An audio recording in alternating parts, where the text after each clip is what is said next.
Imagina una catástrofe, pero una catástrofe tan completa que lo borra todo del mapa. No hablo de un huracán o un terremoto, no. Hablo de un ejército de insectos, una plaga de langostas que lo devora absolutamente todo, dejando la tierra, pues, estéril y silenciando hasta los rituales religiosos. Esa es la imagen, tan impactante con la que arranca el libro de Joel. Hoy vamos a sumergirnos en los 3 capítulos de este libro profético. Es breve, pero de una intensidad tremenda. La idea es analizar a fondo su tema central, el llamado Día de Jehová, y ver cómo evoluciona, cómo pasa de ser una amenaza de juicio aterrador a una promesa increíble de salvación y de empezar de nuevo. Exacto. Y lo fascinante de este texto del Antiguo Testamento, que es lo que destacan las fuentes que manejamos, es cómo conecta directamente con la teología cristiana. O sea, se lee como una profecía que va desplegándose a lo largo de la historia, primero con la venida de Jesucristo, luego con el nacimiento de la Iglesia en Pentecostés, y finalmente con la esperanza del juicio final. Es como un mapa del viaje espiritual completo. Empiezas en una crisis total, pasas por un arrepentimiento que te rompe por dentro y llegas a una restauración que, vamos, ni te imaginabas. De acuerdo. Pues entremos en materia. El capítulo 1 nos lanza de cabeza al desastre. La descripción de la plaga es casi poética de lo terrible que es. Dice algo así como: lo que quedó de la oruga comió el saltón, y lo que quedó del saltón comió el revoltón. Oye, una pregunta sobre esto. ¿Es solo una forma literaria de decir aniquilación total? ¿O las fuentes interpretan que estas diferentes langostas son como oleadas de destrucción, cada una peor que la anterior? Es una gran pregunta porque toca el núcleo de la devastación. A ver, la mayoría de los análisis apuntan a que, sea poético o literal, la idea es transmitir una destrucción en fases, progresiva e imparable. Ah, claro. Es como una catástrofe que no te da respiro. Cuando crees que ya ha pasado lo peor, viene la siguiente oleada y arrasa con lo poco que quedaba. Viñas, higueras, las cosechas de grano. Bueno, todo desaparece.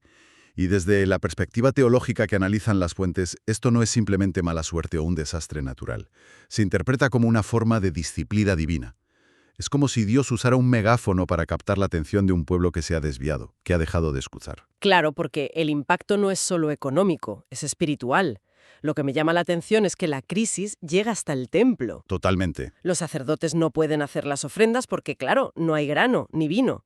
La vida religiosa, el corazón de la comunidad, se ha paralizado por culpa de los insectos. Exacto, y ahí es donde la plaga trasciende lo material.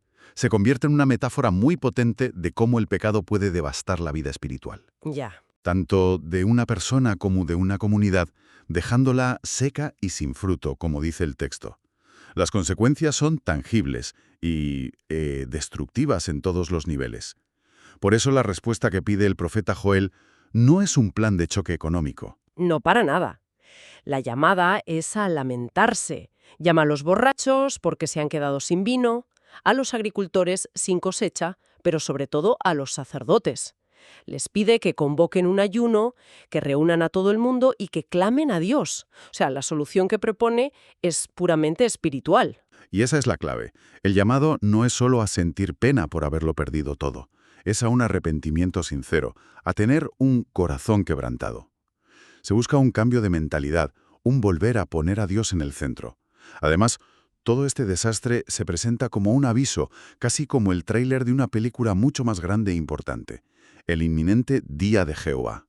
La advertencia no busca simplemente meter miedo, sino provocar un cambio, un arrepentimiento que sirva de escudo antes de que llegue un juicio mayor que se presenta como inevitable. Y con esa tensión pasamos al capítulo 2, que es donde el libro gira por completo. El tono cambia de una forma radical.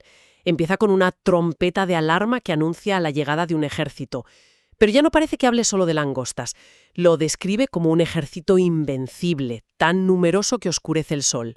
¿Siguen siendo las langostas o ya estamos hablando de otra cosa? Aquí entramos en un terreno interpretativo muy rico.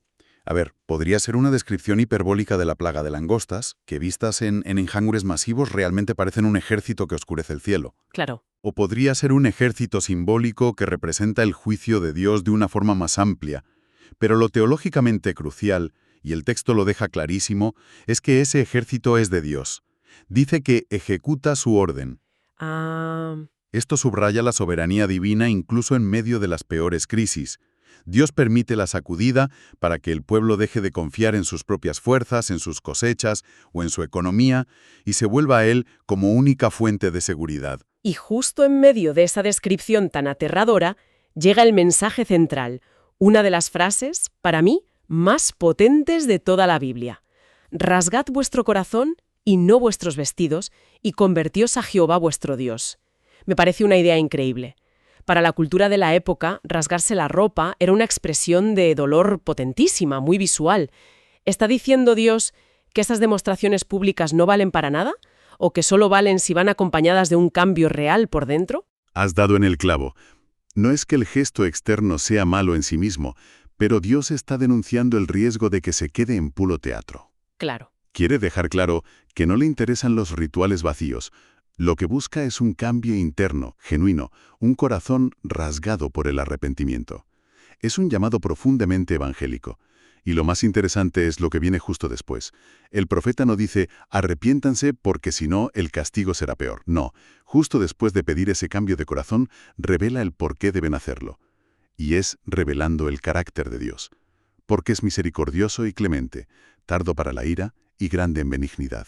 Es como decir, volved a mí, no porque yo sea un juez terrible, sino porque soy un padre que os quiere perdonar. Exactamente. Es un anticipo, casi un tráiler, de ese amor incondicional que la teología cristiana ve plenamente revelado en Jesús. El arrepentimiento no es una forma de evitar el castigo, sino la puerta que se abre para recibir una gracia que ya está ahí, esperando. Y la respuesta de Dios a ese arrepentimiento sincero es abrumadora. Totalmente. Promete restaurar las cosechas, enviar la lluvia, pero entonces dice algo que va mucho más allá. Y os restituiré los años que comió la oruga. La idea de restituir los años es potentísima. No habla solo de devolver el trigo, sino el tiempo perdido. Es casi como una promesa de poder sanar las cicatrices del pasado, de borrar el arrepentimiento. ¿Es esa una interpretación válida desde las fuentes? Es una de las interpretaciones más extendidas y hermosas. Refleja una redención que va más allá del simple perdón. Dios no solo borra la deuda, sino que restaura el daño. Me quedo pensando en el impacto psicológico de esa promesa. Para alguien que ha sufrido una pérdida devastadora, que siente que ha malgastado años de su vida, oír que no solo se le perdona, sino que se le va a devolver el tiempo perdido, debe ser algo que te vuela la cabeza. Desde luego. Es una promesa que va contra la lógica del tiempo. Y cuando parece que ya no se puede prometer más, llega el clímax profético del capítulo. La promesa que lo cambia todo. Y después de esto, derramaré mi espíritu sobre toda carne. Hijos e hijas profetizarán, los ancianos soñarán sueños, los jóvenes verán visiones. Aquí es donde Joel salta de su contexto histórico y se convierte en una de las profecías clave para el cristianismo. Esta promesa rompe todas las barreras. El Espíritu de Dios, que en el Antiguo Testamento parecía reservado para figuras muy concretas como profetas, reyes o jueces, ahora se promete para toda carne. Hombres, mujeres, jóvenes, viejos, siervos. Todos. Es una democratización radical de la presencia de Dios. Espera un momento. Esa promesa me suena muchísimo. ¿No es esa la misma cita que usa el apóstol Pedro para explicar lo que estaba pasando en el día de Pentecostés, en el libro de los Hechos? Justo esa. En Hechos 2, cuando el Espíritu Santo desciende sobre los discípulos y empiezan a hablar en otras lenguas, la multitud está desconcertada. Pedro se levanta y para explicar ese fenómeno sobrenatural, cita textualmente Joel 2.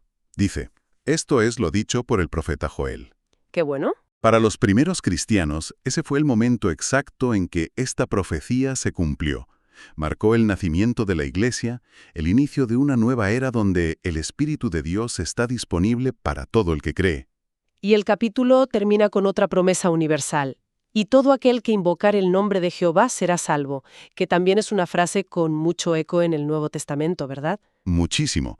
El apóstol Pablo la recoge en su carta a los romanos para argumentar que la salvación a través de la fe en Cristo está abierta a todo el mundo, sin distinción entre judíos y no judíos. Así que el capítulo 2 de Joel es un puente perfecto. Empieza con una crisis nacional y termina abriendo la puerta a una salvación global. Un momento, porque ahí me surge una duda. Hemos estado hablando de una crisis muy localizada en Israel, un desastre agrícola y espiritual. Pero, De repente, en el capítulo 3, el foco se abre de una forma brutal para juzgar a todas las naciones. ¿Por qué este cambio de escala tan drástico? ¿Qué ha pasado para que el juicio pase de ser local a global? Es una transición fundamental. Una vez que el pueblo de Dios ha pasado por su propio proceso de juicio, disciplina y arrepentimiento, la perspectiva se amplía. Dios ahora se vuelve hacia las demás naciones para ejercer justicia a una escala cósmica. La escena se sitúa en un lugar simbólico, el Valle de Josafat. Que si no me equivoco, el nombre Josafat significa algo así como Jehová juzga, ¿no? Exacto. El nombre del lugar ya es una declaración de intenciones. Allí, Dios reúne a las naciones para juzgarlas por la forma en que trataron a su pueblo y por cómo se repartieron su tierra. Es una afirmación muy potente de que la justicia divina al final prevalecerá. Hay un eco muy claro de las palabras de Jesús en Mateo 25, cuando habla de la separación final de las ovejas y los cabritos, Ah, es verdad. juzgando a las naciones por cómo trataron a sus hermanos más pequeños. Y hay una imagen potentísima, casi un desafío irónico de Dios a esas naciones. Les dice, forjad espadas de vuestros azadones, lanzas de vuestras hoces. Es justo la imagen contraria a la de la famosa profecía de paz de Isaías. Es una inversión deliberada y brillante. Mientras Isaías y Miqueas profetizan un futuro mesiánico de paz, donde las armas se convertirán en herramientas agrícolas, Claro. Joel muestra la otra cara de la moneda. Antes de que llegue esa paz definitiva, habrá un enfrentamiento final donde la soberbia y la violencia humana serán juzgadas. Es como si Dios les dijera, venga, preparad vuestras mejores armas, reunid a vuestros mejores guerreros, y veréis lo inútil que es rebelarse contra mí. Simboliza la futilidad de la fuerza humana frente a la soberanía divina. A ese lugar también se le llama el Valle de la Decisión, y la escena se describe con señales cósmicas que también recuerdan a las palabras de Jesús sobre su segunda venida. El sol y la luna se oscurecen, las estrellas pierden su brillo. Sí, aunque el nombre original se refiere más bien al juicio que Dios decide sobre las naciones, este concepto del Valle de la Decisión se ha usado mucho en la predicación cristiana. Ajá. Se ha reinterpretado como el lugar donde cada persona debe tomar una decisión fundamental por Cristo, ya que es donde se define el destino eterno. Es un concepto que invita a la reflexión personal sobre en qué lado se está. Y después de todo este juicio, de esta confrontación cósmica, el libro no termina en oscuridad. Acaba con una visión de restauración total, casi paradisiaca. Montañas que destilan vino, colinas que fluyen leche y, lo más importante, una fuente que sale de la casa de Jehová. Esa imagen final es la culminación de todo. El manantial o río de vida que brota del templo es una metáfora poderosa que recorre la Biblia. La vemos en Ezequiel, con ese río que sana las aguas muertas, y tiene su apoteosis en el libro de Apocalipsis con el río de agua de vida que fluye del trono de Dios. Ya. Representa la vida eterna, la bendición desbordante, la presencia plena y sanadora de Dios con su pueblo redimido. Es la consumación final de todas sus promesas. La tierra que empezó seca y devastada por la langosta termina siendo un jardín regado por Dios mismo. Entonces, si lo destilamos todo, después de este viaje tan intenso, ¿es este libro simplemente una historia antigua sobre una plaga? ¿O es en realidad un arquetipo, un manual casi universal sobre cómo la humanidad responde a una crisis que la supera? Yo creo que es exactamente eso. Para el creyente, que es la perspectiva de las fuentes que hemos analizado, el libro de Joel dibuja un patrón que se repite. Empiezas con una crisis, una plaga, que puede ser cualquier cosa que devasta tu vida. Esa crisis, si se enfoca bien, puede ser el catalizador para un arrepentimiento genuino, para un rasgar el corazón. Y ese arrepentimiento, a su vez, abre la puerta a una restauración que no solo repara el daño, sino que te mejora, y te da el don del Espíritu Santo, que es el sello de la promesa de una victoria final en Cristo. Así que el día de Jehová, que empieza sonando como la peor de las noticias, como un día de juicio aterrador, Se transforma, para quien se vuelve a Dios, en un día de salvación, de restauración y de esperanza. Es un día de doble cara, juicio para la soberbia y la rebelión, pero salvación para el corazón humilde y arrepentido. El libro entero es un viaje de esa oscuridad a esa luz. pues todo esto nos deja con una reflexión final, ¿no? Para darle una vuelta.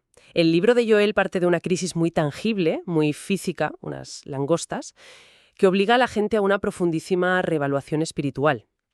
La pregunta que queda en el aire es, ¿de qué maneras las plagas o las crisis de la vida moderna, ya sean personales, sociales o globales, pueden estar funcionando hoy como esa misma llamada de atención, invitándonos a reevaluar en qué o en quién estamos depositando nuestra confianza fundamental?